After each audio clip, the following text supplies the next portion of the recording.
One, it's live. All right. Tonight we have our Merlyn Mystery School lesson. Young wizards and Welcome to say hello priestess to Michael, our master today. or sorceresses. Yep. Make sure you got your pens and pencils. You have your pens and pencils and something to write on. Yeah. Somewhere. Great. I have a red crayon. Word. Okay. So, what we're going to go into first is the word metaphysics. Oh, Get to it here. wow. So we went into, of course, last time how to connect with the fairy realm, the basics of scrying, divination, the many paths of divination, the many ways that you are able to get to alter your state of consciousness in order to get a message. So let me find it here. Science, culture, esoteric. Let's go into the definition of esoteric. Okay. What does the word esoteric mean to you guys, first of all? Hidden. Esoteric. I really am not totally sure what that means. I mean, I feel like I've heard it used a lot. Just means hidden, I think doesn't it means like obscure with a element of magic or something, kind of esoteric, kind of like almost Very good, Andy. hidden. It gets close. It is not hidden or secret. That's occult. Occult is hidden. Esoteric is based on Merriam-Webster's definition. He states to be or designed for or understood only by the specially initiated, broadly difficult to understand. In other words, it is complex. That is why in certain areas, whether there be more intellectual fields, because of its complexity or it just doesn't make sense to them, nobody understands it and therefore it becomes esoteric. That's cool. I never really, to be totally honest, just like Bonnie, I had no idea what it was. I'd heard it, quite a bit, but. Well, Yeah. I'm glad to hear that too, because I mean, it's an open mind. Now, the difference, there's a difference between esoteric and exoteric. Most information that is taught in the public school system, as far as the Prussian system, where it became, yes, very good, Samara. Very good. Okay. Cool. Most of the information, biology is important. Don't get me wrong, but biology, history, many of the subjects that are taught focus on exoteric. Now people know what exoteric means? And esoteric. That's cool. I didn't know that. So that's the focus. In other words, is the focus on something outside of yourselves, or is the focus within you. They give a good description in The Wizard of Oz when Dorothy says, I don't need to leave any further than my backyard to understand what's in my heart. In other words, the only thing that changes, and they do say this in the Matrix, is yourself. There's no running away from yourself, or a person might go crazy. You know, it is all about self. When it comes to esotericism, it is the path of self. It is knowing thyself. That's why in science, when it, according to Merriam-Webster, and even in the Oxford Dictionary, it says the word science, now there's many definitions from it, but where it comes from, it's from the Latin scientia, which means to know. So what does that mean? To know thyself, to know God, or goddess, or the universe. Yes. That's why they call it a university. The first thing you should be learning about is the universe. If you're going to go to a university, in other words, why call it that? Call it a publicity, right? Call it an intellectualicity, you know. Or Cosmicon. A cosmic. All right, now we're gonna go into metaphysics. I'm glad. So everybody has a good idea what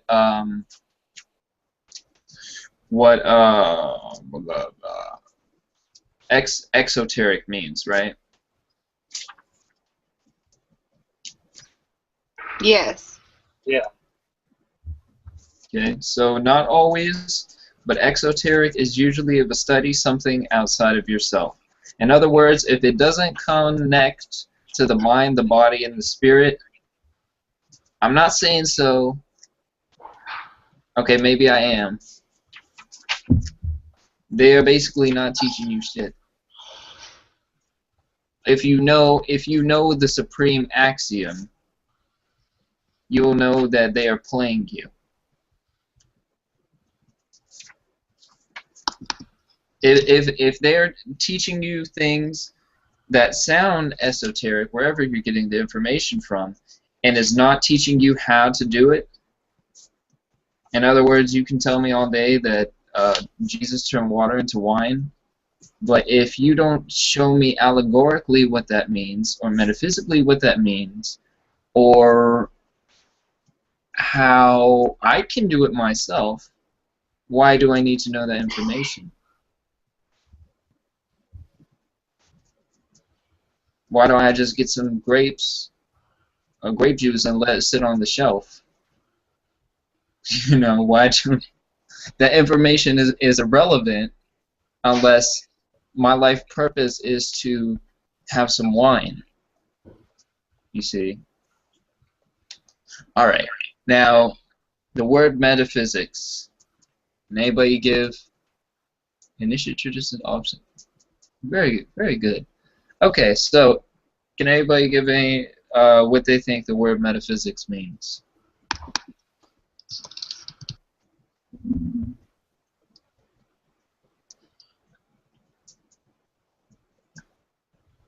Can you repeat the word? Metaphysics. It's like a blend of two words. Would it be the study of other universes or things that are way out of the ordinary and not well understood? It is close. That is more esoteric. Is more esoteric and exoteric. There's a close. It's very close from what you're saying, because it is physics. It is beyond physics. In other words, if you see the two words metaphysics and quantum physics.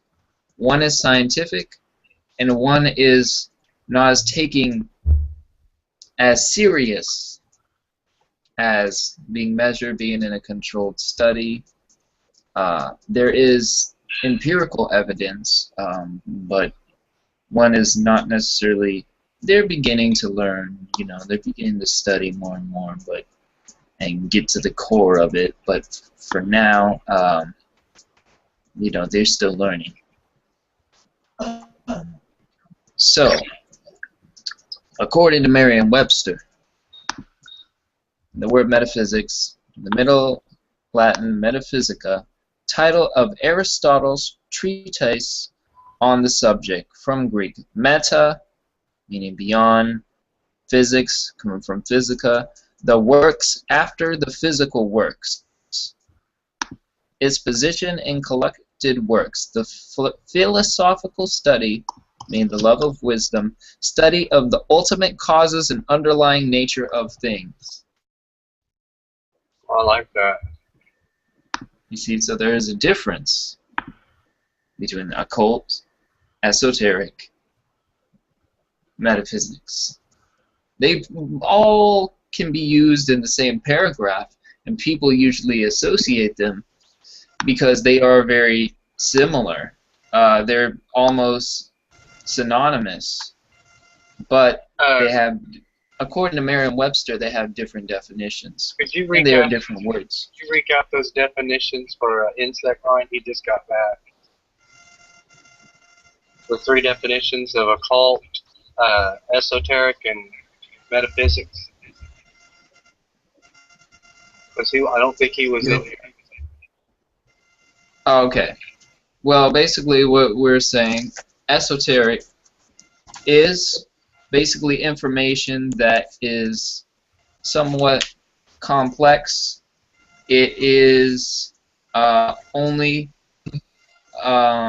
taught only to a select number and not intelligible to a general body of disciples, as understood only by the initiated. Now, the only reason it was because this information was guarded, because they didn't want people to act like jackasses once they realized they were able to shift reality. You see, there you know, a small group that was developed enough, you know, went through the evolved enough to be able to handle the information. Okay, so like we said, metaphysics, the philosophical study of the ultimate causes underlying nature of things. In other words, that is the truth. As far as between metaphysics and quantum physics, you're getting to the core of it, which is basically, according to metaphysics, spirit. Yeah. There's physicality, and there's spirit. And spirit is basically, when you're talking and people say they're spiritual or they practice spiritualism or whatever, you're talking about spirit. Well, the Latin word spirit comes from the Latin word spiritus, which means to blow or breathe. Now, it's interesting that you find out, and I was taught by a great teacher of mine that told me if the word spirit means the breath, by breathing, which I'm really happy that Bonnie does incorporate so much of it into her practices, breathing is the key to altering your consciousness. If you're going to smoke some weed or whatever, you still have to inhale and exhale, or whatever you're smoking, or whatever. Breathing is the key. You don't need substances. Some people may feel they need them, but breathing is the key in order to take them into the pretty much the highest states of perceived reality that you can find. Alright, so do people get those? Do people write those definitions down? At least the words.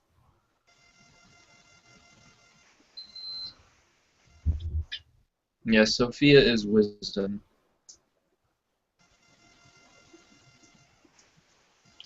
Tamara says Aristotle was too left-brained to understand the true cause, the archetypes. They had an argument about ideal horse.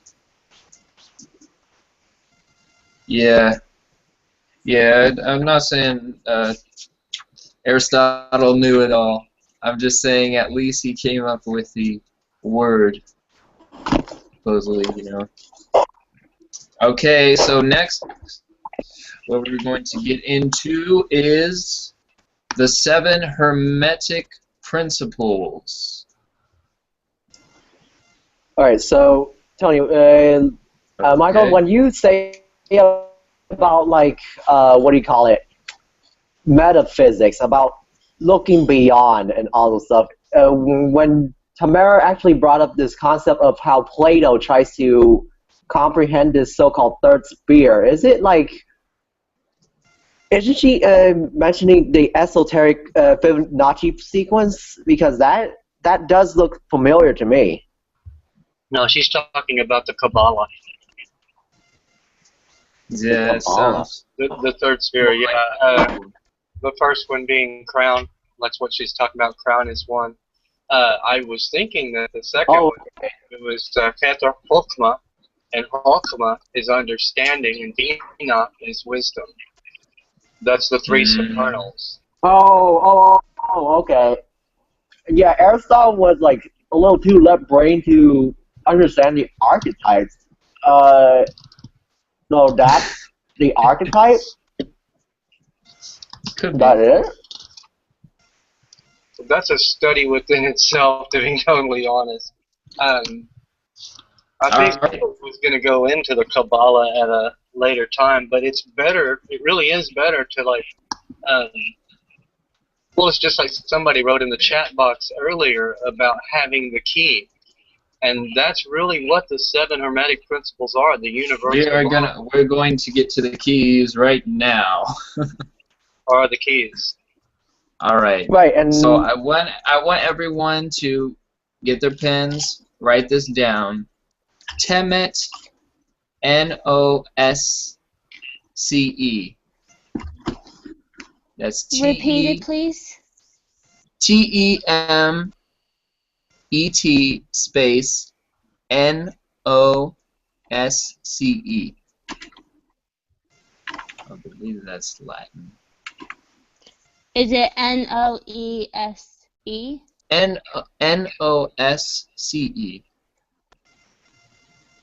it's Temet Mosque. Mosque? I don't know how do you pronounce it right. It's with an N. Would you go ahead and type it in the chat box? That might make it easier. Oh, okay. Yeah, that would make it a lot easier. All right. Good idea.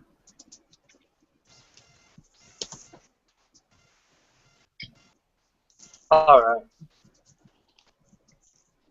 Basically, that is, you also see in the movie The Matrix, that posted, actually it was probably something different, but what it means is know thyself.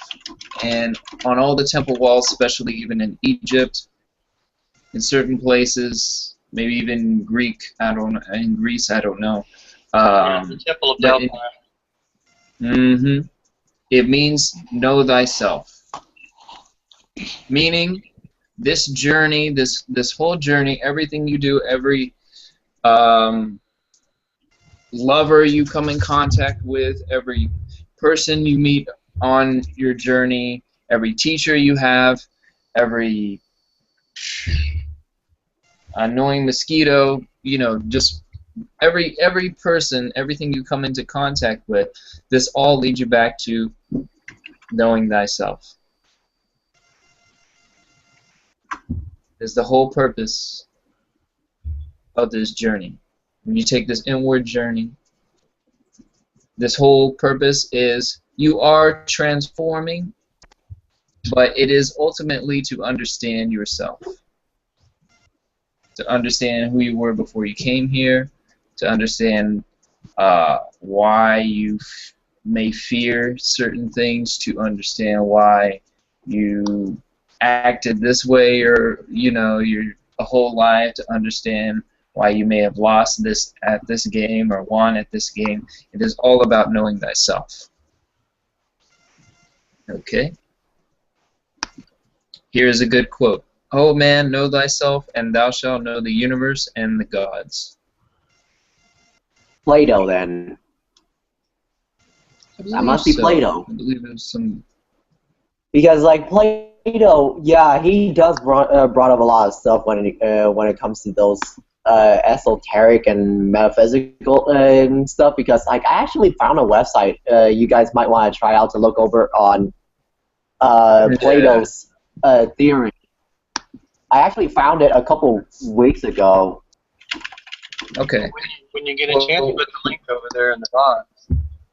Alright, so we're going to go into the supreme axiom. The supreme axiom. These are 7. To the one who knows these 7 principles, the keys will be given, and all the doors will fly open. These are the keys. As above, so below. As within, so without. That is the first principle. So if you guys can write that down. As above, so below. As within, so without. Can you repeat that, please? I got confused.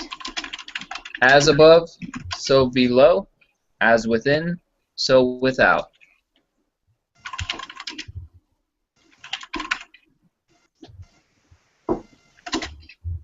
And this is the law of oneness, am I correct? This is the supreme axiom. Meaning, this pretty much explains what science has been trying to do this whole time. In other words, no matter where you go in the universe, the patterns are pretty much still the same. You're still dealing with the same... I mean, you can travel, travel to different places, and you will see different things, but it's just saying that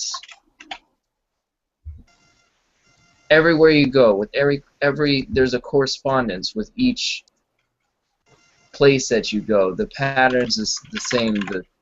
The golden ratio is there. The same golden ratio that is on Earth is on other planets. It's on everywhere. Pretty much. So that is the first one. So once you apply that, you begin to know. So in other words, whenever you're reading a book or whatever, and you see it may be talking about Hermes or certain things, but you can look in the Egyptian mythology, and you can find there's a Egyptian form of Hermes who they call Thoth. This is actually where these principles, well, they come from Hermes Trismegistus, but you can find correspondence. You can find for almost every character in each mythology, you can find a correspondence in pretty much every culture of the world, which is basically saying the only thing that's different is the names may change and the faces may change, but it's still the same character.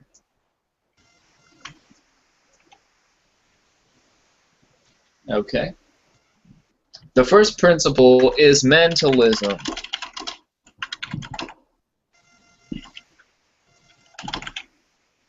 Yes, all is the mind, the universe is mental. In other words, it is your mind that creates this reality that we have here. It is the mind that creates it. In other words, I'll give an example. I'm able to go outside You know, I don't know, some people might think I'm weird or whatever.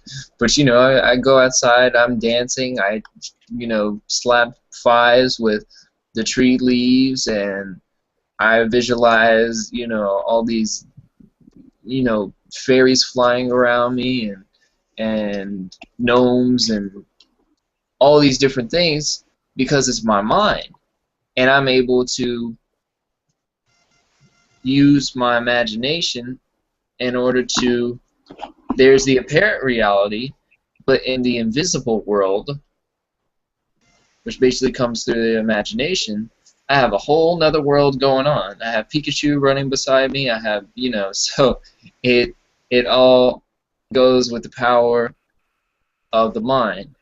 Mentalism. So Right, it means which that is you're... go ahead. yeah, and like when you brought up that concept, it also reminds me of in the Our Father prayer in Christianity. It said, "On earth as a, Thy will be done on earth as it is in heaven." That's what it also means too. Right. Yeah. It's just another word for as above, so below. Just another way that you can look at that. Yep. Is the same thing. Because that actually was taken from Egyptian, in the ancient Egyptian mystery schools. A lot of that information was taken from there. So it's Oh yeah. basically the same thing. So, the first principle is mentalism. Okay, so everybody write that down. The mind.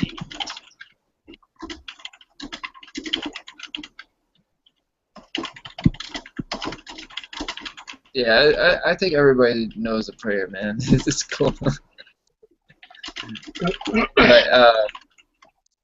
the mind. The mind is the microcosm, basically, of the universe, which is the macrocosm. The mind. In other words, psychiatrists, and it has been proven and studied that everyone, even Sigmund Freud had a theory that everyone is pretty much controlled by their subconscious mind. Everything that they do pretty much runs by the subconscious mind. So what they do, if you hear something, if you're listening to a commercial and it's just like, and buy this new vacuum cleaner right now. And if you need to clean up a stain, and this will happen here, buy this vacuum cleaner now. It will change your life. And you may turn off the TV and, you know, may not even be interested in buying it, and then a couple minutes later I'm like, wow, I got this damn vacuum cleaner. Why is this in my head? You know, why am I thinking about a vacuum cleaner? And basically because it spoke under the conscious mind straight to the subconscious mind.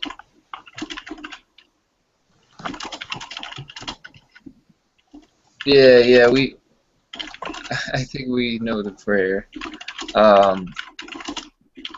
So basically the mind. The second principle is correspondence. What I was saying with correspondence, everything you could pretty much correspond to, even in mythology, especially mythology. In other words, you can look at Merlyn, say, and watch a movie on Merlyn, and then you can watch Yoda and Star Wars and see how similar the connection is, or how similar it is when they sound, or whatever the archetype, or Hercules and Superman, and see how similar the archetypes is. There's a correspondence. That's the second principle. There's always a So correspondence. here's the thing, Michael. Mhm. Right. So does that mean like if I were to, for example, create correspondence, I will manifest something. If I do it over time, like with a certain amount of emotions, it will over time correspond to my own emotions by manifesting into something that is like matches with whatever's going on in my head, Right. I Law of suppose. correspondence. But Right. like how strong does your mind have to go in order to make that law of correspondence like be able to take action in the universe? That's what I don't get. Can anyone help? Well, you have to be very conscious of what you allow into your mind. That's why the television is a big distraction, because Right, but how much? But like, how much does it take for the law of correspondence to kick in when you're creating a mind? You know. it can vary. It just depends what you want to create. But when you begin meditating on a particular thing, for instance, that you want it happening based on your level of consciousness, what you were doing, or did you have an altered state of consciousness, it's able to go directly to the subconscious even quicker. So that's the magic wand right there. The magic wand is being able to program the subconscious. And that's what advertisements, commercials, people that look like they're running shit do. That's why it works. Movies. But if you're watching the right movie and you know what's going on, you can have a great experience from a movie. And people usually do that anyways when they want to see a movie and they have a good feeling about it. People already do that anyways. All right. Third principle, So vibration. Right, we're going through them. So vibration, so everything vibrates. People talk about they want to raise their vibration, you know, feel the vibration. Everything vibrates. Everything has frequency and sound. And really what they call, it's in that Palladian book, the thing that messes with people creating their own reality is frequency control,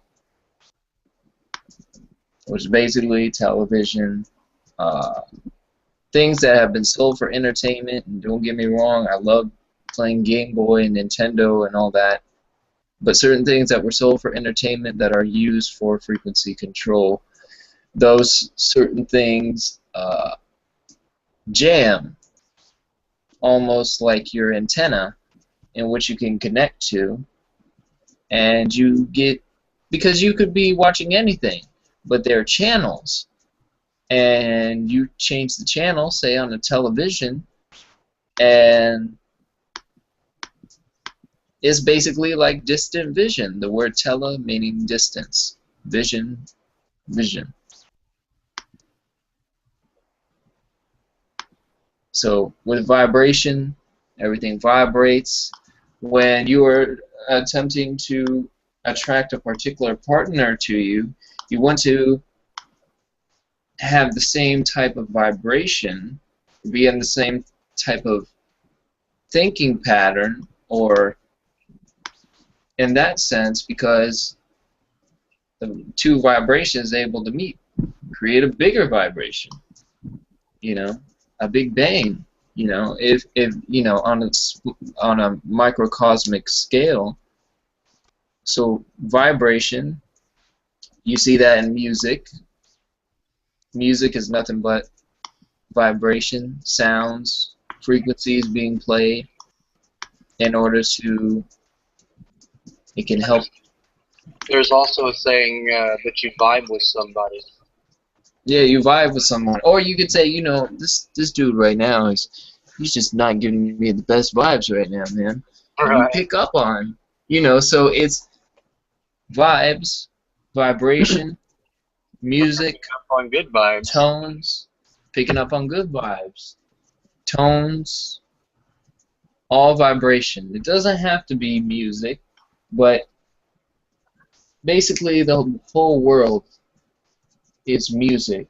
If you know how, if you're listening, you listen to the trees below, there's music. If you listen to the frogs croak, you know, there's music. So it is all vibration. The fourth principle is polarity. In other words, this solves the problem, and it makes sense why planet Earth just does not seem to be the most politest, nicest place to be Well, at least at the moment. at the moment, because of polarity. So that means for every good, there has to be a bad. For every love, there has to be a hate. Yeah, There has to be. I was talking about that the other day with you, as far as that things are really only illusorily basically different, because like hot and cold are basically just Yeah. extreme degrees of temperature. And then I come up with the other one the other night when I was talking to Woody, and it was about the whole thing of Zen, where your solution arrives with your problem.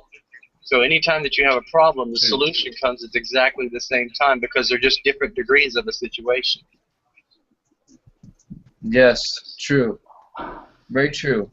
I don't And so really you get why there realize, has to be a problem for every, or not a problem for every solution, but like a negative to every positive. Like, why?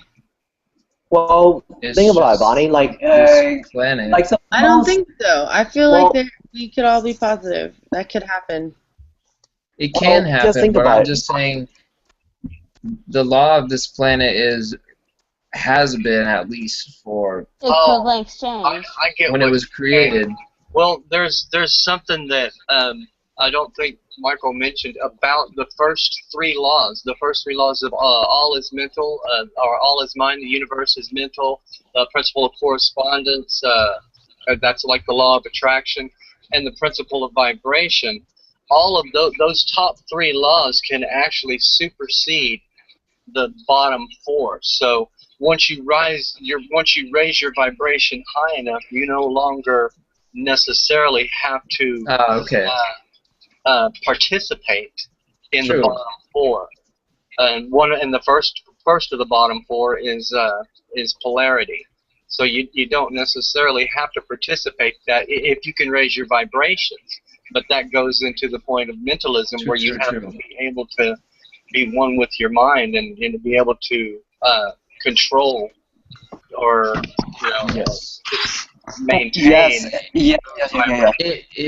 If you did not By the have an law. ego, it would be very possible to have no no negative, but it is not negative as forms of negative energy, but it is just saying, because there's white, there's black. Because there's black, there's white.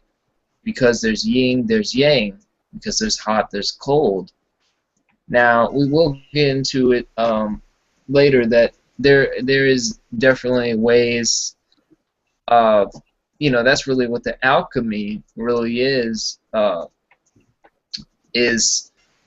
trying to stay pretty much on maybe one side than the other. And so there's basically Right. So the positive and the negative, but once you realize it's all the same thing, you realize the joke, and you realize what the real game is here. Don't get me wrong, This is it, and I know this to be the truth. People that have kids, they love their kids. Oh, of course they love. It's unconditional love. But there will be times that you know, I don't know, whatever they're doing, if they're eating Oreos for dinner or whatever they're doing, that love is still there. But as much as they love them, they get on their nerves just as much. And that's the truth. That's the balance. But once you realize that they're one and the same thing, you realize the joke, and you realize that they're just two extremes of the same polarity. So polarity is, for everything has its opposite.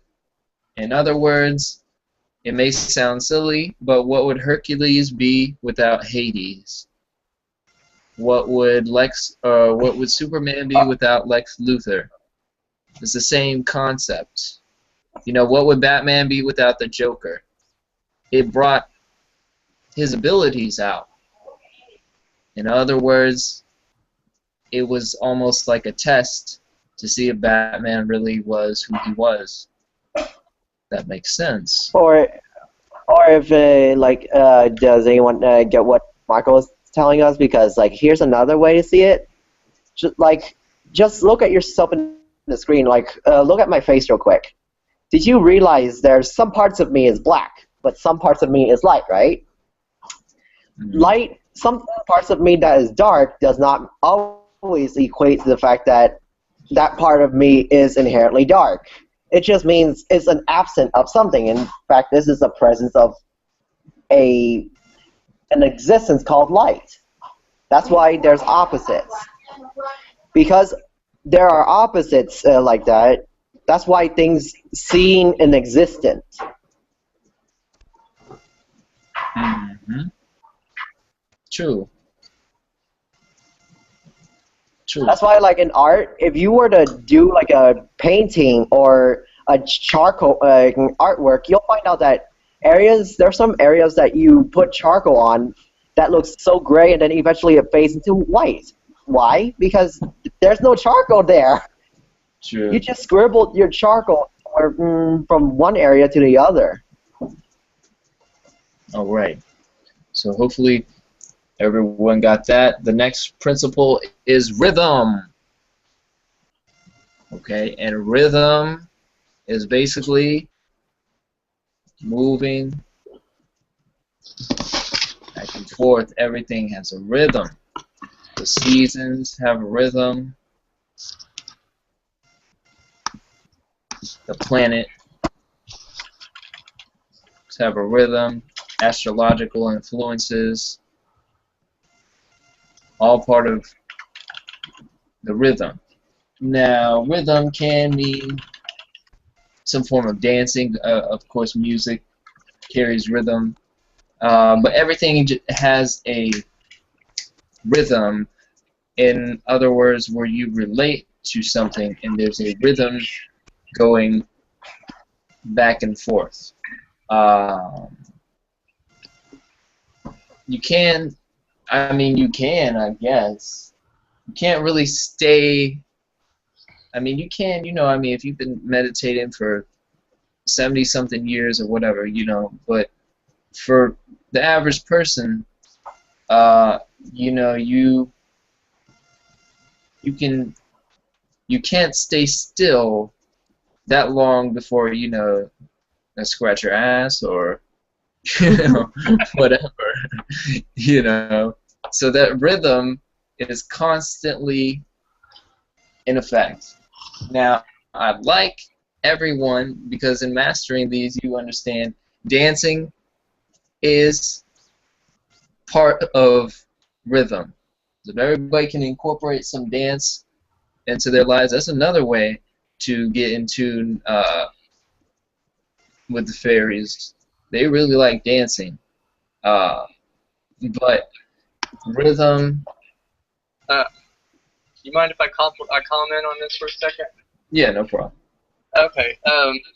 one way that I like understanding rhythm is considering like either a pendulum swinging, and you know, it'd be like if you're on a swing, like for a swing set, if you consider the swing analogy, and while you're sitting on the seat, you know, you're moving back and forth, and you're swinging.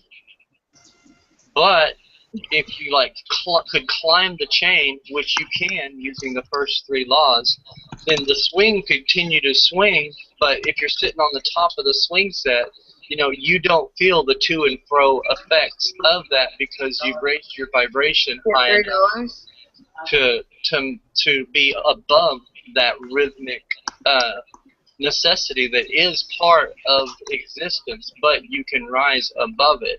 Another way to show an analogy of it is like a merry-go-round, like the wheel of life. And if you're on that wheel, if you're on like the bottom part of the spokes near the actual wheel part, you're going to really feel the force from that. Just like if you're on a merry-go-round and you like hang out away from it, you feel that centrifugal force. But if you move closer to the center of the merry-go-round, using the laws of attraction, mentalism, and vibration, then you can find that center where it's not pulling you any direction.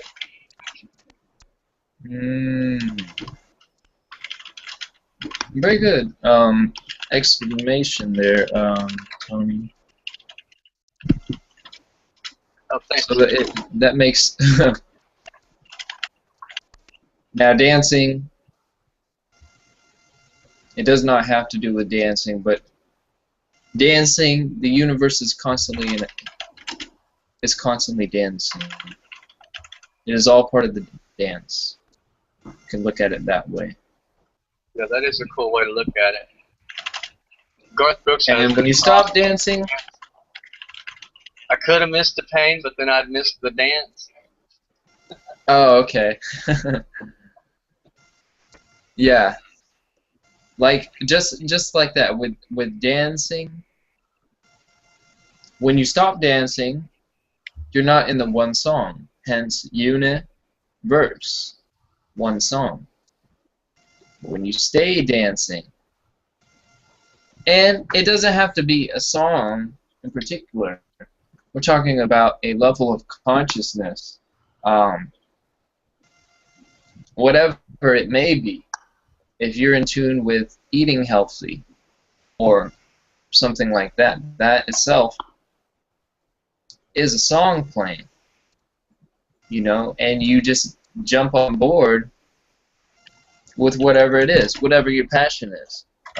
Okay, so we're going to go into cause and effect, which is where the law of attraction comes from, and karma.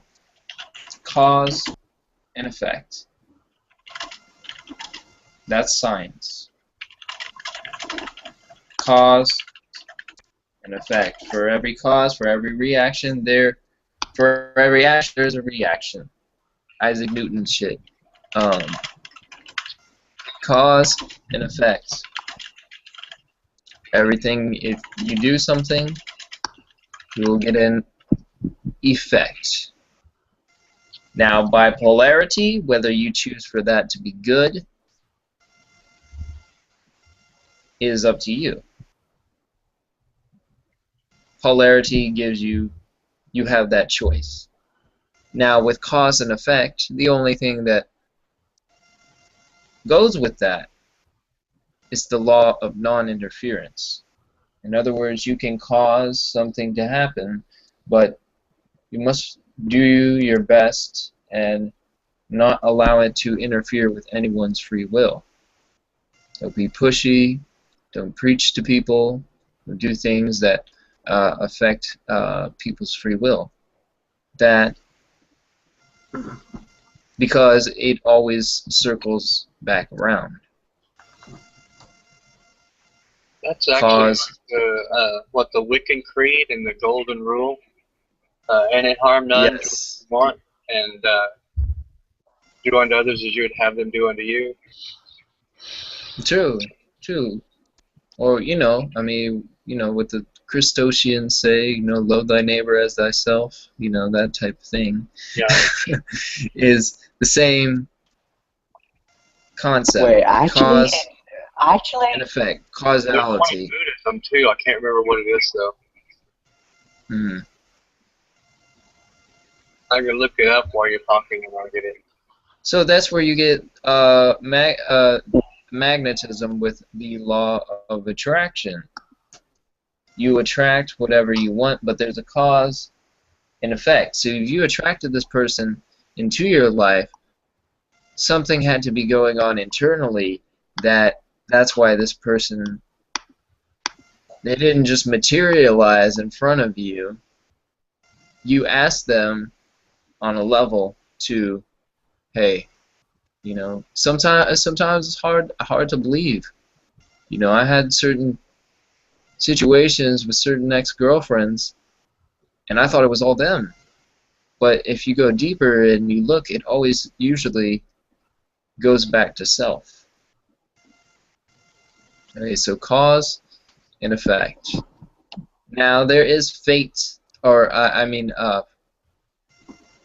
destiny in a sense, but destiny, from a quantum perspective, destiny is unwritten until it's chosen. In other words, you could get a reading from someone, and it's beautiful. You could get a reading for someone, but if so-and-so says you're going to so-and-so and you're going there, but you just decide to lock yourself in the bathroom for all that time on purpose, then you're not going to go because you chose not to. So what a seer or a oracle can do with a reading is just show you quantum or many possibilities of which way something can go. But usually it all leads up to the whole path that a person is on. But what they can do is kind of see. A good friend of mine gave me a good analogy to explain it. It's like looking over a castle. In other words, they can see kind of where you're going, but if you run into gnomes or goblins or ogres along the way or whatever, they may be in the path, but they can still see from the castle view kind of where you're headed. So they can foresee in that sense. Okay, so last principle is gender. And oh, isn't this a beautiful principle? Gender. You have masculinity, you have masculine, and you have feminine energy. Within everything, pretty much the same concept as you have yin and yang within each thing. wait, Now the only wait. goal, So that, the difference here. so is that theory came from is that principle of gender? Is that came from the polarity one, right? Oh no, that's It is different in that sense. Gender, we're not talking about their sex or whether they have testicles or they have a vagina. We're talking about energy. There's masculine and feminine energy within each thing or being what I like to in the universe. think of it is the masculine principle is progressive, where the feminine principle is receptive. That's a good way of looking at it. Because from a man, the energy, the masculine energy, it doesn't mean a man. It just masculine energy kind of gives out like the sun, kind of shines, radiates. Whereas feminine energy, almost like the moon, it receives and almost absorbs. So the difference is that there's energy. Now we can see this, of course, in our society today, where we see in certain circumstances, certain places, we see a society that is almost very patriarchal. Right. This is because we have, not we, but as the collective has forgotten about the feminine principle, the divine feminine, which is very important. On that? Yeah, no problem. Okay. One thing that I thought that I'd mention, since you mentioned patriarchal, is well, I was into Wicca as well, which is more of the feminine aspect as far as a particular type of Wicca that I was in, which was Dionic tradition. But then I realized that once, when you actually get to the basics of the Wiccan tradition, or well, I'll just use that for an example for now. There is the god and goddess, where if you consider, so it's kind of, it gets you, if you get caught up in the rhythm of things, then whenever you're dealing with this patriarchal society that's a male dominated system, you think, well, maybe the alternate would be better, and you go to a matriarchal society. But still, you have that imbalance, and there's pretty much the same thing. Problems. Yeah, there's still going to be problems in that situation. You have to have like a, I guess you'd call it a paternal type of society, Hinoistic. You need both. Right. In order to have a balance, not one to the extreme or the other. Because what we see... Right. Because when you look and you see and you hear extremists, you're like, yo, they're extreme. In any particular religion, they're extreme. That's just one extreme to one particular polarity of whatever they choose to believe in. You know, it is just an extreme to one side. In other words, I'm super this, I'm super that. The word is super, supreme. Thinking that something is more supreme than, and if something is supreme, or someone perceives or believes something to be supreme, then they're also saying that something is not as supreme as what they're calling supreme. So you see, that's what the balance does. In other words, if you stay in the middle, balance. So that's why this is about light. But this is not about calling yourself a light being and running away from darkness. This is about which is being light, or having a little flicker around you, you know, you call it aura, and being able to go into darkness and not being afraid of the dark because you know what it is. You have a flashlight. Right. So, in other words, let's put it this way. Carl Jung once said, enlightenment is not about being the light, it's about making the darkness conscious. That's how we define enlightenment, is that whenever you, according to the rule of, let me see here, the rule of mentalism and correspondence, once we know that the darkness is something that we create, it's something that we can also destroy. True. That we can make conscious. They're opposites.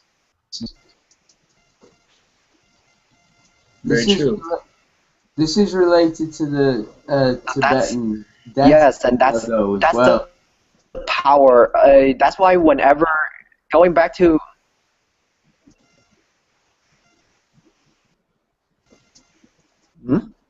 Yep, and another thing is when somebody here mentioned about forgiveness, it's not just simply, it's about,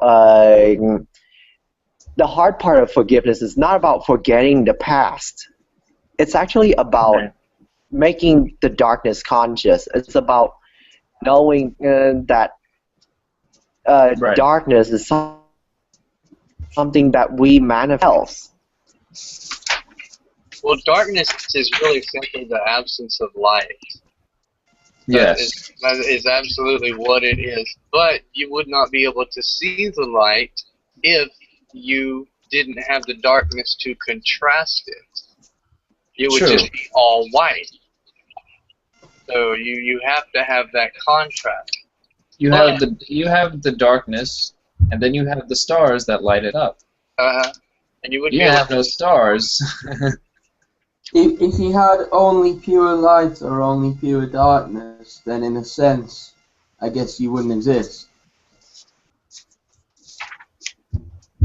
or you might not perceive your existence because of. Right. Of course, you have to think also that color comes from light also. So all of the various vast different spectrums of color that are infinite whenever you get down to the mixing of them, like the red and like red and yellow makes orange, and that itself is an interesting field to look into. It's just how colors mix. But then you have the tints of the black and white, which changes it from like a real bright purple to a soft lilac, where it's got white in it, but you can get a deep purple as well with a darker, with adding black to it. So they really are just like various manifestations of the same thing. Very true. Very true. So when we talk about that in the seven principles, now that you know them, the doors will fly open. When you practice, practically apply, you have to, of course, master the best of your ability, the mind. If you do not watch television, that is that you are doing quite well.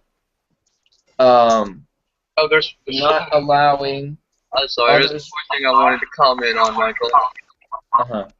Because it had to do with what you were talking about, as far as using those universal laws in, just in your quest to know thyself. One thing that magic does, which I'm sure we'll be getting into eventually, is symbols. And those symbols, those are like correspondences. That goes along with the law of the principle of correspondence, because those symbols, science has actually discovered that the subconscious mind communicates better in symbols and images other than words. Yes. So whenever you can, and a symbol, a picture's worth 1,000 words. So you can actually speak volumes to your subconscious by using a symbol, even if it's one you make up yourself. Oh, thanks, Insane. Well, those are what movies are. Oh yeah, they're images. They're moving images, and when we do that, we are basically giving our programming power to the director and producer of that movie and the storyteller of that story. So choose wisely. That's why it's good to know what to watch. Yes. So believe me, and I don't care. I'm going to watch Star Wars. Science fiction. The wisdom out of it, then there's good. Something you can get from it.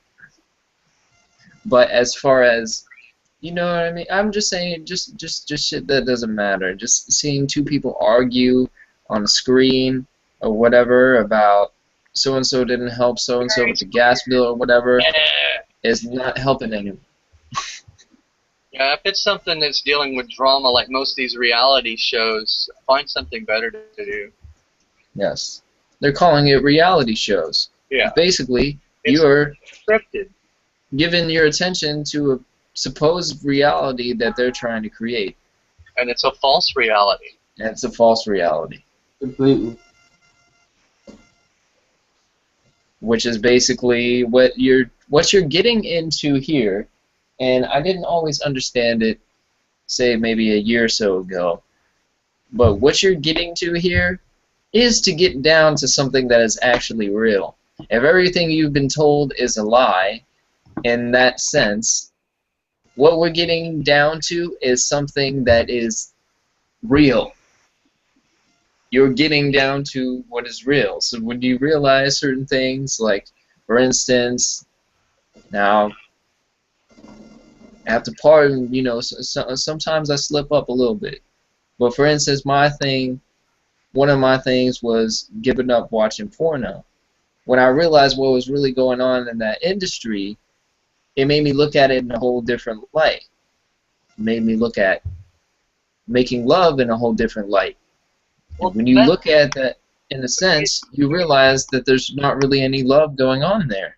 Yeah, to me, that's also like on a not quite such a taboo level, but like just pictures in a Cosmopolitan or stuff of that nature. Whenever you look at the models and stuff in a magazine, even if it's just like, I don't know, some clothing magazine. You know, those women sometimes don't look like that. They're photoshopped. They're made to look like that to be more pleasant to your site and to try to sell you a product, saying, well, if you buy this or wear this, it'll make you like these people. That's impossible. It's not sometimes. It's everything. Yeah. Yeah, well, I would say 90%. I don't like using absolutes, but yeah, you're right, Bonnie. About 90%, you know, they Photoshop them to try to make you believe a lie. It's not real. There's nobody that looks like that. And it doesn't matter how much you starve yourself or force yourself through, like, bulimia or anything of that nature, you're never going to look like that. So don't beat yourself up over it. And that's the same with abs. As far as guys are concerned, you know, you can get some pretty solid abs and a pretty decent six-pack, but don't base it on what you see in a magazine or on TV. Well, maybe TV, I guess, but not in a magazine. But I know that they can also edit videos too, and as far as moving images, and they can also edit those too. So you really have to think about that and question what it is you're looking at. Mm-hmm. Because it is all programming. Even if you look at, say, a particular archetype character, instead of, it's not necessarily embracing your own body, but you want to look like them. Which there's nothing wrong with being inspired, but it's a image that you're seeing that subconsciously you are wanting to look like something other than yourself. You see? So this is really, really what it comes down to. It is, now, if a person is over 400 pounds or so, then maybe it'd be wise that, you know, they could look like someone, not saying they have to look like someone in the magazines or a model. Unhealthy. But it's a sign that they're, you know, unhealthy. So, yeah. And, you know, I mean, a person should be able to tell that, you know, of course, when they hit that level. But what it comes down to is thyself. The universe loves diversity. You know, there is diversity, and that's what makes it a not as boring world, because there is diversity. Yeah. There's all types of flowers, there's all types of plants, there's all types of people, there's all types of cultures. So you begin to become one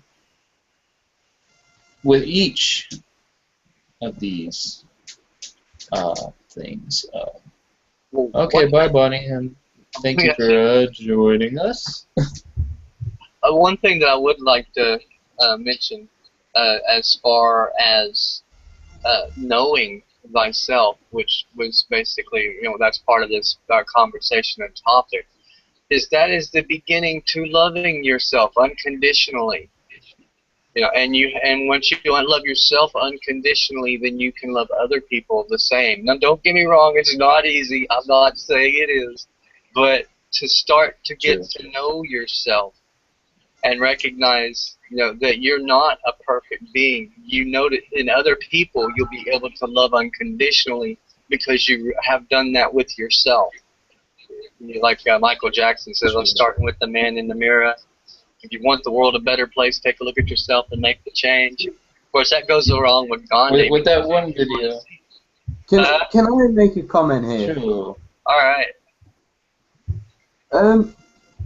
In the Gnostic tradition, the Gnostic version of Jesus, he says, "Know thyself, and thou shalt know my Father." Absolutely. Yes. I love the Gnostic traditions as far as the Gospels, the Gnostic Gospels. So, go ahead, Insight. as simple as saying, like, well, he was saying, I'm not a special person, I'm just someone who realized the right stuff. Yeah. You know, anyone could do it. You are all my brothers. Awesome. Okay. Very well said. Very well said. That attitude will get you far, especially in magic. Because this is really what it comes down to, is humility, being humble. In other words, if you can maintain that humbleness and your ego doesn't make a person wacky and start thinking like they know it all and they're the metaphysicist of the metaphysical isms, then they can go very far because they realize there's not really that much difference between the student and the teacher, because the teacher was, well, once a student. Exactly. And that is really what I aim to teach here. Is I'm going to say the same thing, that I cannot teach you, only help you discover yourself. By discovering yourself, know thyself.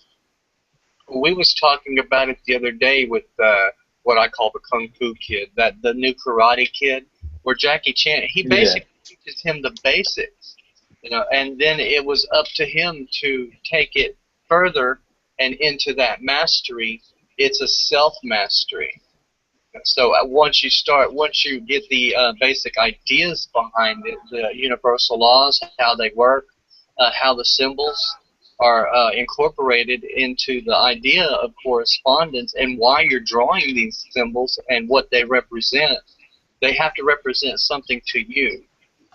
And if they don't, then you're not really communicating with your subconscious, because you don't know what you're doing. You don't know what you're drawing or anything. So you really have to understand.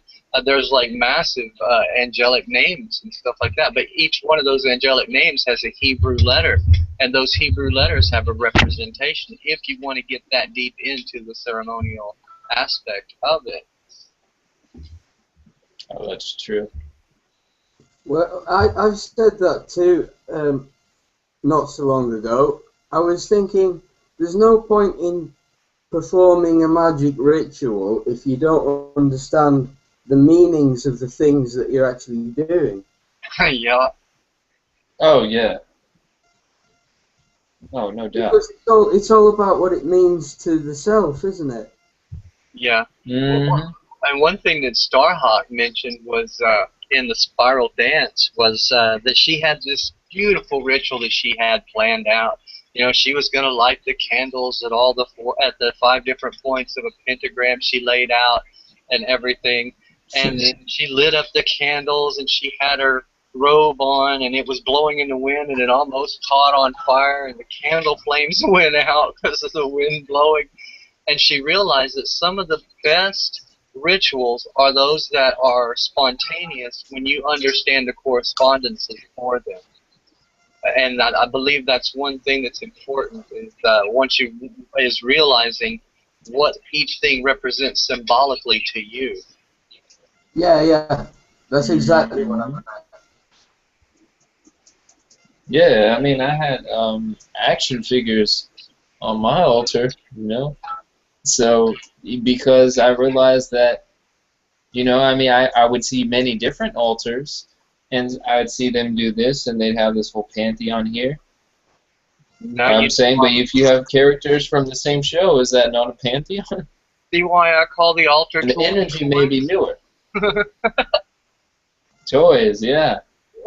They're toys. You know, they're there for you to start to get your mind in a mentality of play and to bring out the inner child and to use your imagination.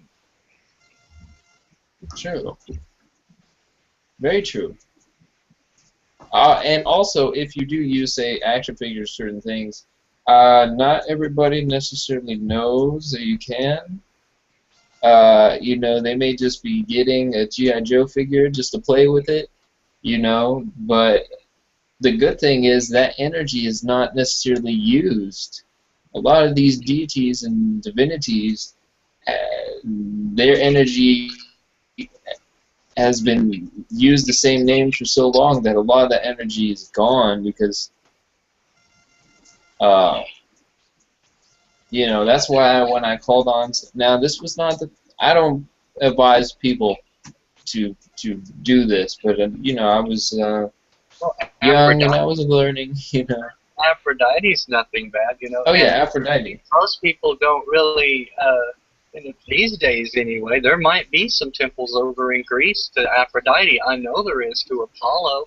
So there's still people who worship Apollo over in Greece, or at least honor or put energy toward him. But yeah, Aphrodite is another one that it's the same way, whether it be Apollo or Aphrodite. Yes, they might not have as much energy. Oh wow! See, yeah. I knew she was gonna say that. Because I was like, because when I look at Tamara, I see Aphrodite. Oh, that is true. Now I'm only seeing a picture. I kind of resonate with that actually. But yeah, what I was saying was,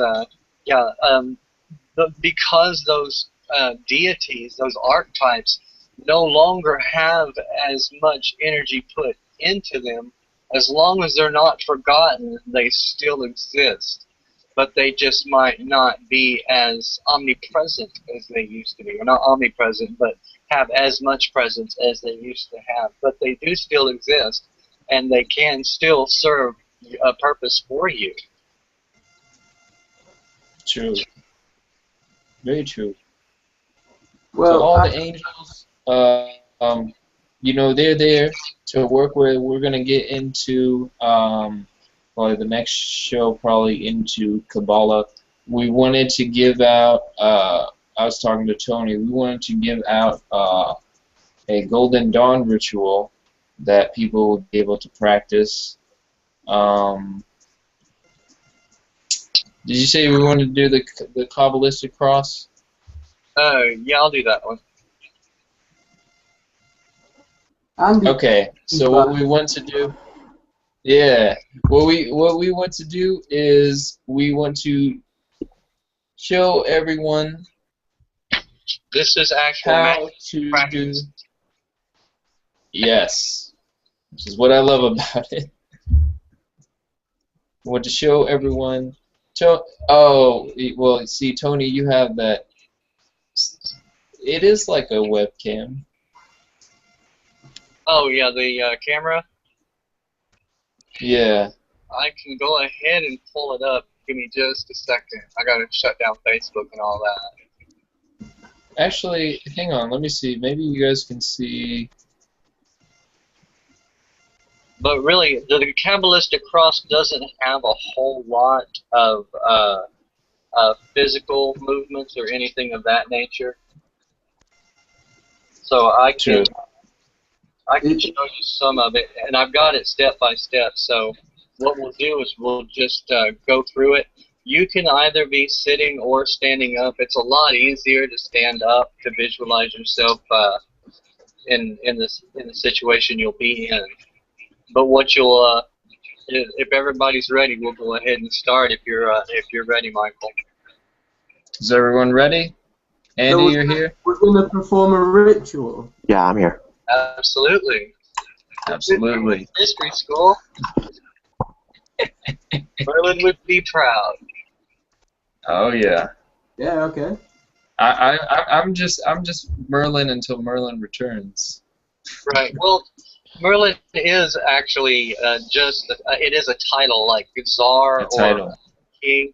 The Merlyn, also known as like the Mirrodin, was the leader of the Druids. His actual name was one of the more popular ones in King Arthur. His name was Taliesin, but they just addressed him as Merlyn. Okay, should I get a one thing or? No, you don't need one for well, I've just used my fingers like this before. Okay, I'm not doing the lesser banishing ritual. I'm just doing the Kabbalistic cross. All you need for the Kabbalistic cross is your mind and your creativity. Right.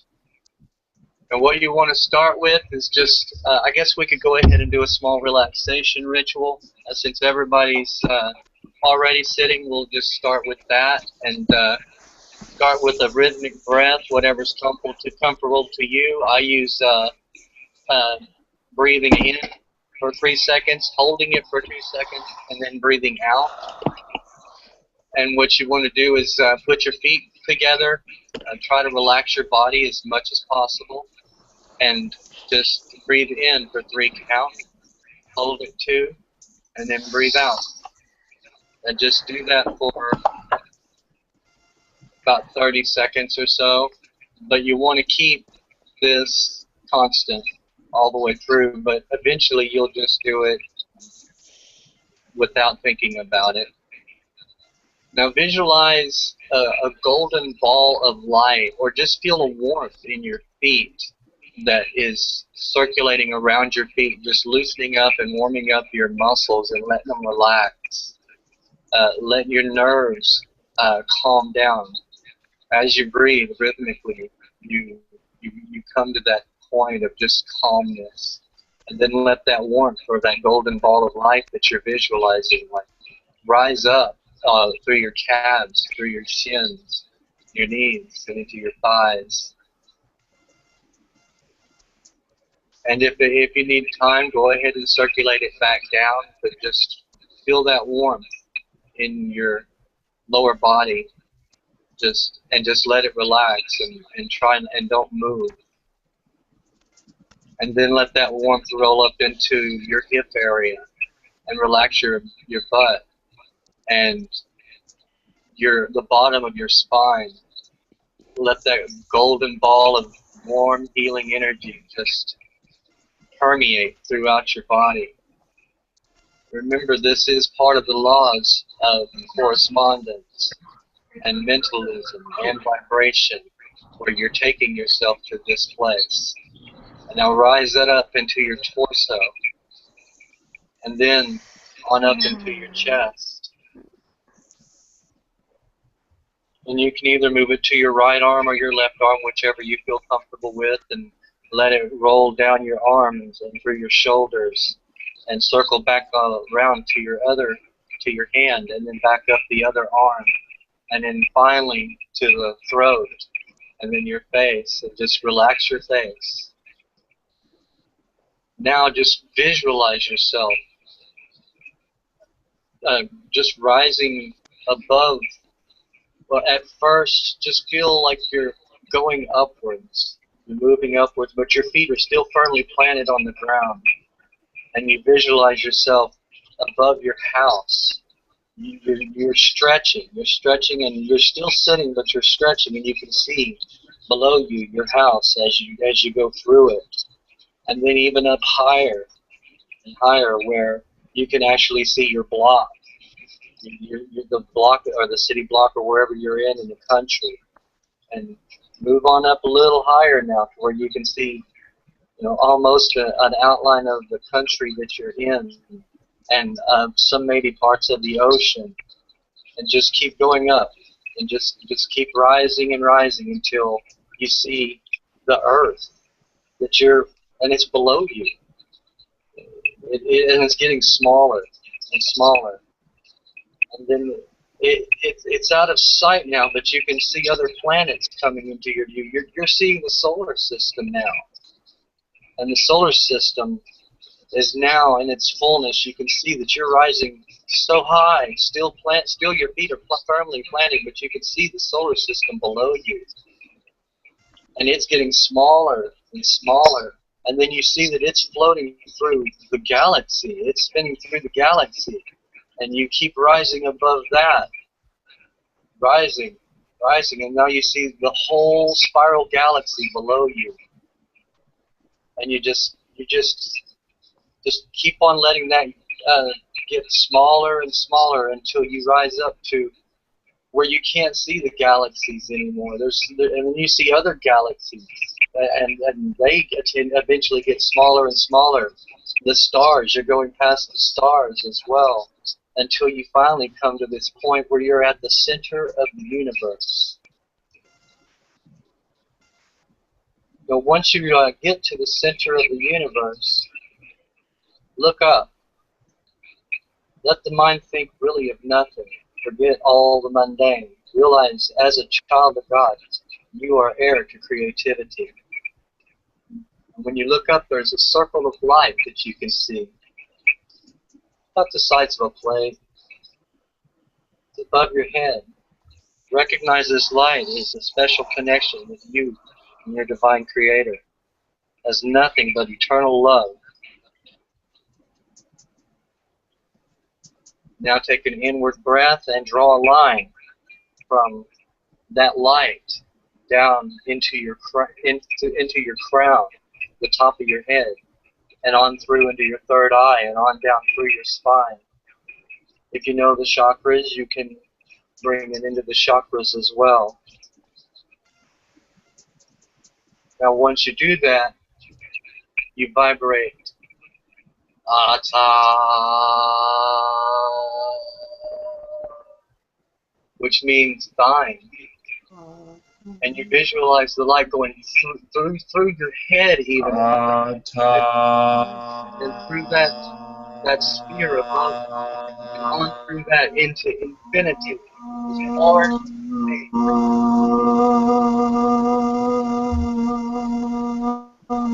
now, you focus below you, and you can see a light just going all the way through as far as you can see down below you, and say, Malku.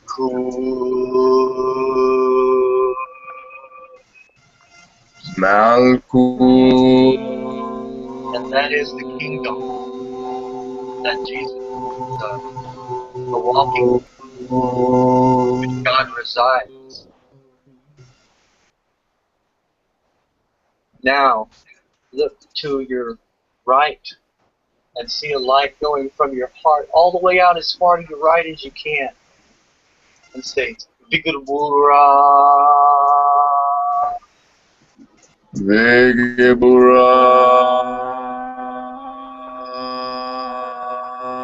is the power. That is one side of the pillar of the tree of life. And then you cross and look over to your left and visualize another line of light going as far as you can see and into the infinity. And say, Vigidula. That is force. That's what balances the spirit and beauty.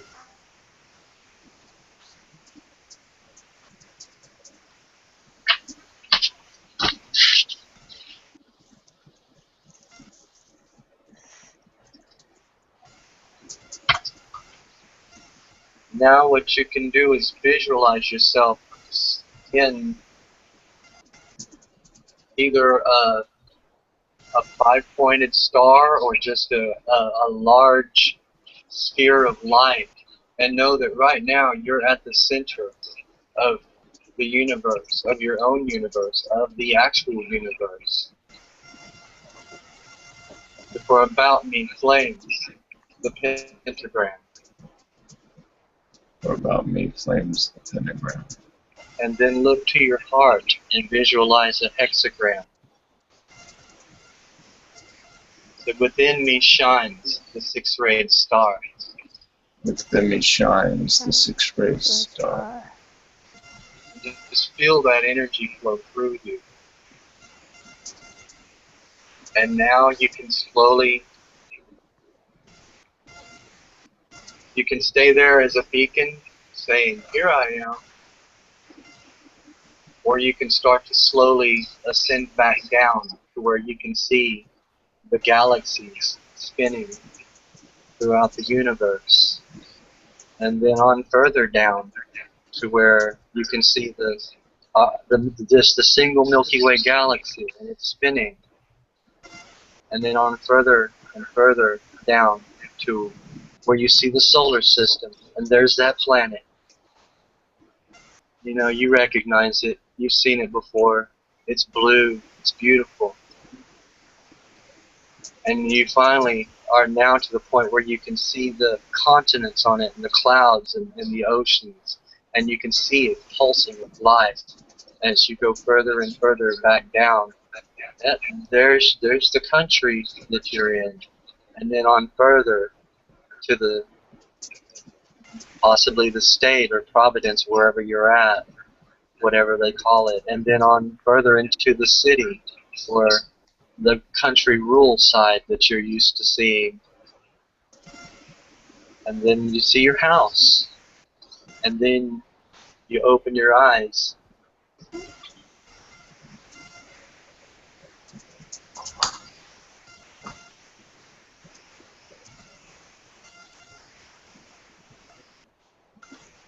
And you can do that anytime you want. Oh, wow.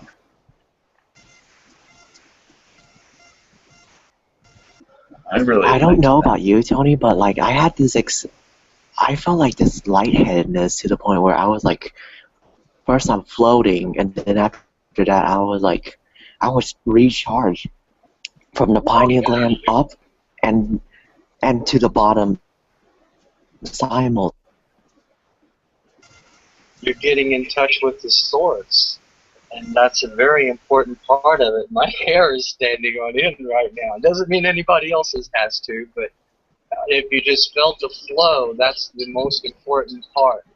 Because and that and recognizing that you can go out into the universe and spread your energy out that far, that distance, and bring yourself back to this physical body. It's like you said last night, Andy. I am Michael. Not last night, but last lesson that I attended, where you said we are the universe. We are the universe. And I don't know if any of you realized it or recognized it or not, but Dzogchen also works the same way. Whenever you say Ata, yeah, every time, Tony. Yes, yeah, whenever you say Ata, see, I could have just said that, and it meant something to me, but I wanted you to know what it meant in English. It's Hebrew. Ata is thine. Malkut thine. Is kingdom. Kingdom. Bigdura is power. Power. Bigdura is glory or mercy. Glory. And then when you say Leolam, Amen. Forever. That's forever. So must it be, or so mote it be. And if you recognize that, you should, because that's part of the Lord's Prayer. And there is a lot of Kabbalistic and esoteric, thanks for that definition, Michael, knowledge in the Bible. But you have to not read it literally. You have to know what you're looking for. Right. So, Tony, can you post that up on? I'll be right back. I'm just gonna get on the iPhone. Can you also post that up on the YouTube? What's that? I'll be right back. So, can you post that up on the YouTube video? Because that will be great. Because I'm about to shut down the Hangout also, because it's like we're about to be done with our lessons already for today. Well, awesome. I'm so glad yeah, to wrap things up. Made it back here, or made it. So I'm glad y'all enjoyed it. So yeah, like to summarize what's going on to you guys is that we just covered the 7 Hermetic principles about everything is vibration, and that magic, esotericism, nothing is esoteric to our own eyes. It's just somehow it's not revealed because it's powerful and it's something inherently in us that we can abuse. What did we learn? And when we know how powerful we are, what is the purpose of being good? You know? Well, that's Or actually being the whole. If you look at it either from a logic or from the heart point of view, you realize that we are all oneness, first of all, then you get to the realization and the understanding that anything you do to others, you do to yourself. And the only way that logically makes sense for there to be any type of reason for creation from one becoming two, if it was just one, you really wouldn't have to worry about respect, harmony, or love, maybe love of yourself. But whenever you get to the point where it becomes two, then you have to have a mutual respect for creation. Otherwise, destruction comes in. So, as far as that is considered, if you consider the question, well, what is the purpose of creation? Then the only answer you can come up with is love. And so, is there any other students in here that has a major takeaway from this lesson? Especially you, Deanna. You've been silent for a while. Absolutely, I would love to hear different people's experiences whenever they went through the Kabbalistic cross, what they brought from, or what they've gained from this. Well, if like y'all want to hear my opinion, like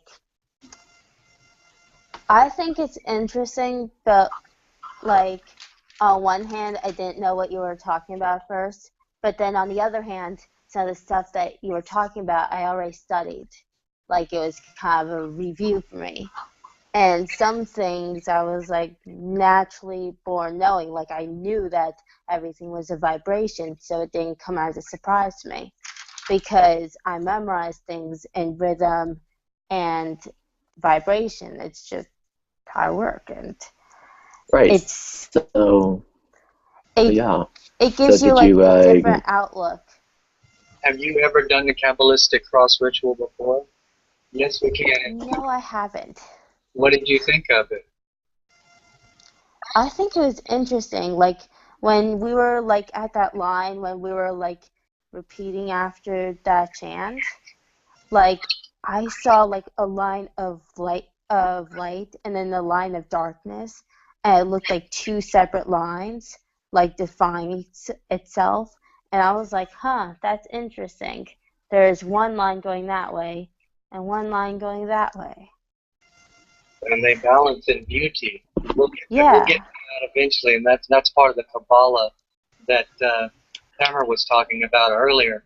Is you balance that a pillar of severity and that pillar of mildness. You balance that with beauty. And in that balance, that's where you rise above the bottom 4 Hermetic laws and into. You vibrate and you correspond and you take it to a level of balance, and then that's all mental. That's all part, and we exist within that mentalness, that intelligent universe, if you will. But it's not you're limiting the universe. I mean, the scientists have recently understood that there might be a multiverse. So but it's everything. It's creation, starting from a pinpoint of light. It's not just the universe. It's creation itself that is intelligent. Interesting. I understand. We are inseparable from the universe. Thank you very much for leading us through that exercise, Tony. Oh, yep, you're welcome. Does anybody else have any comments on what they experienced? Oh, okay. Hang on, something just came to me. Okay.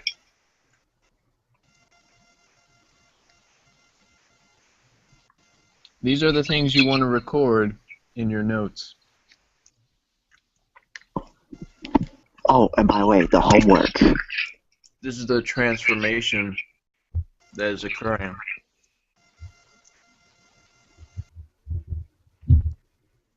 The homework? Yep. Well, we're going to hear Because everyone's what- experiences from last time. I know Insect wasn't here. What did everyone experience with making the connection with the fairies?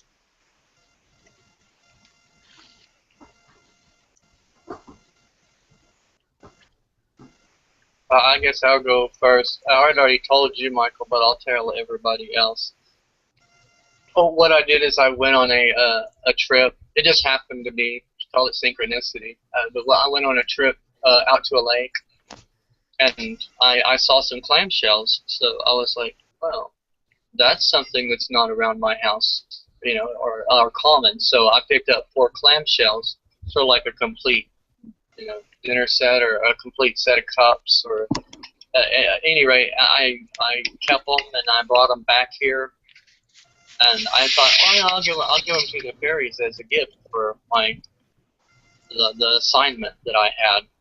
And so I waited until the right time, and I found a tree that spoke to me. You know, I was looking at it as if I was a fairy, and be like, yeah, that would be a cool place to hang out. I could see a whole bunch of fairies just kind of, you know, just hanging there, kicking back on the different branches. It was a yearling tree, I guess you would say. And I tossed the shells, you know, just over toward the tree trunk. I placed them down, and I said, "It's something that isn't common around here, and I hope you enjoy it." I was thinking about you whenever I picked them up, and use them how you will. I was thinking like maybe bowls or cups or something like that. And as I was saying that, the wind started blowing, not real hard, but just a soft breeze, and it almost was like the fairies took off out of the tree and started flying around me in numbers. And then everything, the whole background, not the background, but the plants, the grass, the whole scene, just lit up, almost kind of like in the Celestine prophecy, whenever you give love to a scene, how it brightens up. And then it was like this air where I hadn't really considered it before, but my whole backyard became this magical place. So Good job. That's pretty much what I got out of it. That's what we're looking for. I can make a comment if you're interested in what I have to say. Absolutely. Oh, sure.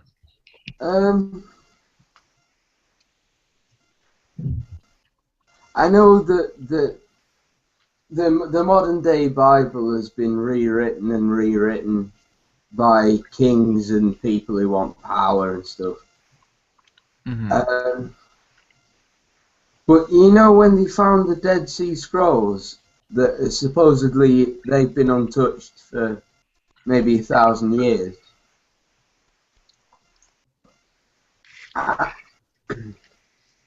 And there's a missing gospel in there by a bloke called Thomas. And he says, I am the first and the last. I am the whore and the holy one, etc., etc.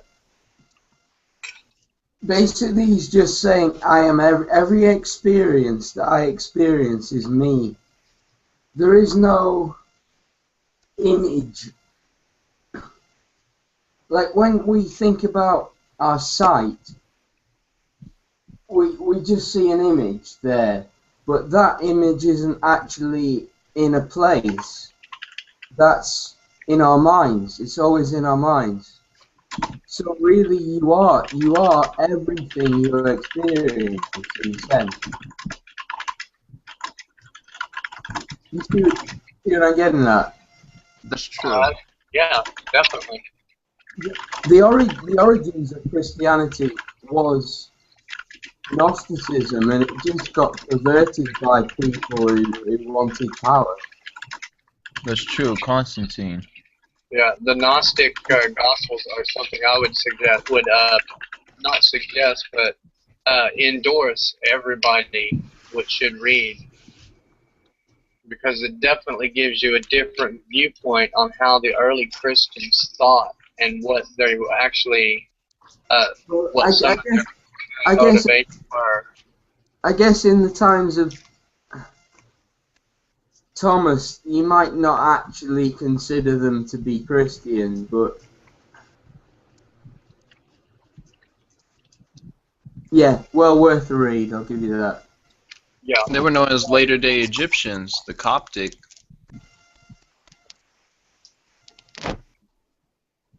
Based on the early Gnostics, which was known as early Christianity, they were known as later-day Egyptians. Yeah, well, all I'm saying is Thomas definitely had some interesting things to say, and it does fit with this idea that we are one with the universe. Yeah. Well, that's just, well, it's just like, I don't know if we mentioned it earlier, but Gnostic, that comes from the word gnosis. And from what I understand, that's to know, or knowledge. Yeah. And particularly self-gnosis, to know oneself. Yeah, and it's no surprise that the Gnostic Gospels are resurfacing, and the Gnostic belief pattern or path is resurfacing since December 21st of 2012, because we moved from the age of Pisces, the age of belief, to the age of knowing, the age of Aquarius. Aquarius, yes. Which they also look at as the age of Horus. So does that mean that the new Aeon is here? The new Aeon is here. Oh yeah.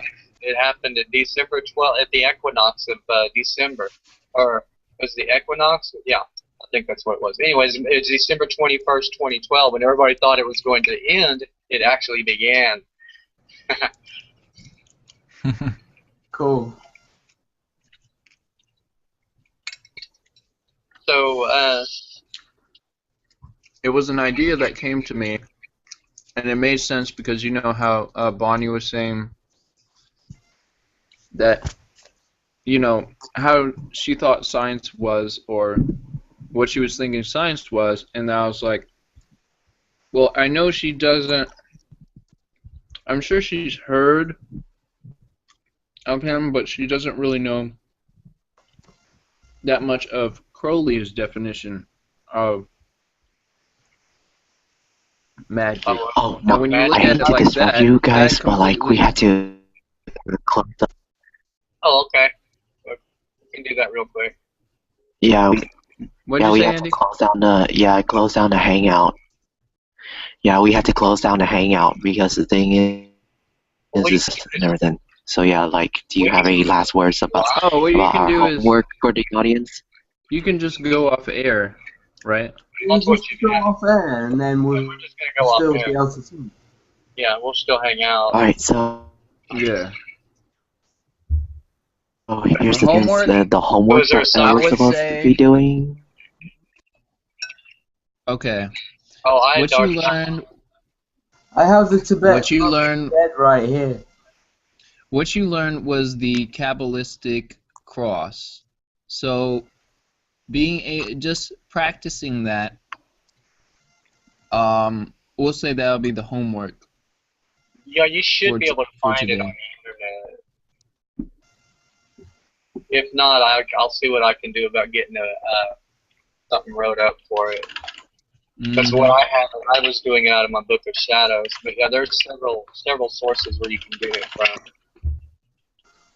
So that visualization, that exercise that Tony did, so beautifully. Thank you. Just practice. Oh, no problem, man. Oh, yeah, Just practice that. Yeah, that is a good homework assignment.